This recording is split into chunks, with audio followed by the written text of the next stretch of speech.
Think about the person you trust the most in the world. Your partner, your best friend, your mother. You know their voice, their smile, the way they tell a joke. Now, imagine this. You meet up with that person. They talk like them, look like them, smile like them. But something is wrong. A cold feeling creeps into your stomach. The smile doesn't quite reach their eyes. Their jokes sound rehearsed, memorized, empty of any real emotion. When you ask them something personal, a shared memory, they avoid the question or get a tiny detail wrong. As you're talking to them, your phone vibrates in your pocket. You glance at the screen and your heart stops. It's a text message from that exact same person.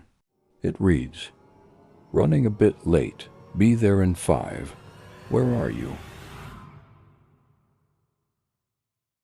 The creature standing in front of you, wearing the face of the person you love, is a mimic. Hello everyone, and welcome to the Paranormal Bestiary. Today we forget the monsters that hide in closets or under the bed. We're talking about the monster that sits with you at the dinner table. We are talking about the most advanced and terrifying form of predator, the apex mimic. We've all heard of the common mimic, the creature from games that imitates treasure chests or doors to devour adventurers. That is a simple predator with animalistic intelligence. But what we are discussing today is something else entirely. It is its evolved cousin, an entity of terrifying intelligence.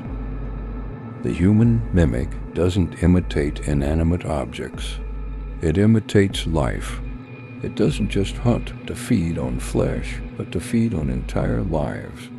It doesn't lie in wait in a dungeon, but in your circle of friends, in your own home.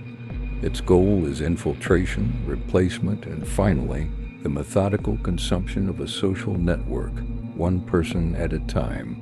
In its natural state, it's believed to be a complex mass of biological stem cells capable of reading and replicating DNA on contact. It can perfectly recreate not just the physical appearance, but also the vocal cords, speech patterns, and even the core memories of its target. The hunting process of a human mimic is a psychological nightmare in 4 stages. Stage 1. Observation. The creature chooses a target and stalks them for days, maybe even weeks.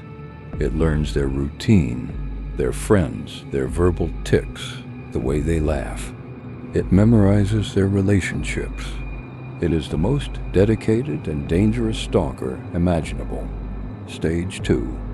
Isolation and replication. It waits for the perfect moment when the target is completely alone. A dark alley, an empty apartment.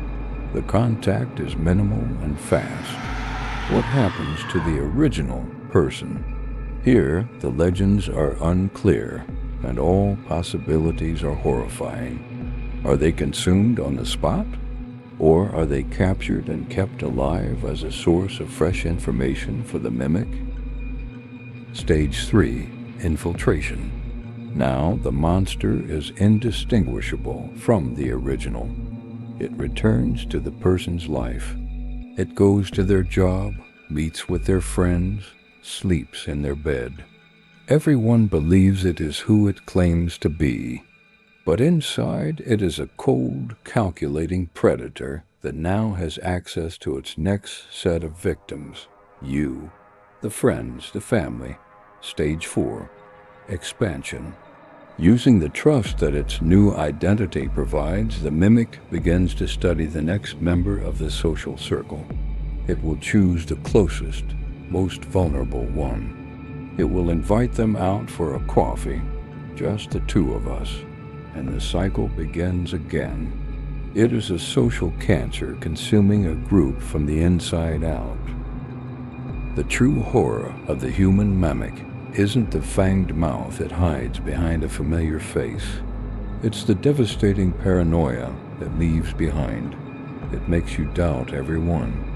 Is that recent argument with your partner just a simple conflict, or a crack in the monster's mask? Is your friend being distant because they're having a bad day, or because they've been replaced? The monster isn't the one you need to hide from, but the one you might try to get close to comfort, to love. And that brings us to the most important and desperate question. How do you fight a monster that wears the face of someone you love? How do you expose it? And what do you do once you have? We'll search for those answers next week in our survival guide. Until then, don't forget to subscribe, and maybe, just maybe, ask the person next to you a question that only they could possibly know the answer to. Be safe.